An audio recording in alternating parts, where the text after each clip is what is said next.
তো welcome to my new blog. তো সকালে ঘুম থেকে উঠে দেখি অনেক জল পড়ছে, আর আজকে কেটারিংও আছে। তারপর অনেক জল পড়লো, তারপর কিছুক্ষণ পর ছাড়াই গেলো, তখন আমি গেলি দুর্গা মন্দির। তারপর জলটা আরও স্টার্ট হয়ে গেলো, তখন আমি মাঠ যেতে যেতে ফেঁসে গেছি আধা রাস্তায়। দেখো আমার হালটা, দেখো মাথায় প্লাস্টিক, একদম পুরো ফেঁসে গেছি আমি আধা রাস্তায়। দমে জল, এক হাঁটু অবধি জল আছে। তারপর বহুত কষ্টে আমি মাঠ গেলি। মাঠে দেখছি সবাই আছে, ছাতা মাথা নিয়ে আছে, কেউ গেম খেলছে, কেউ জল খাইছে। তারপর মাঠটা একবার দেখো, যখন আমি একবার দেখাইছিলি মাঠটা, তখন কত ফাঁকা ছিল, আর এখন বাপরে মাঠ লেট বাঁধ হয়ে গিয়েছে। তারপর জলটা ছাড়াইলো, তারপর মেঘটা একদম পরিষ্কার হয়ে গেল, তাও মেঘ করে করেই আছে।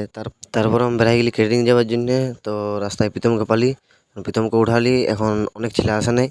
তারপর আস্তে আস্তে সব ছেলে চলে আইলো। তারপর আমরা রাস্তায় যেতে যেতে একটা চা দোকানকে পালি। এই জলের সিজনে জল পড়ছে, আর চা না খাই এরকম দিন হবে, একটু চা তো খাইতে হবে কি।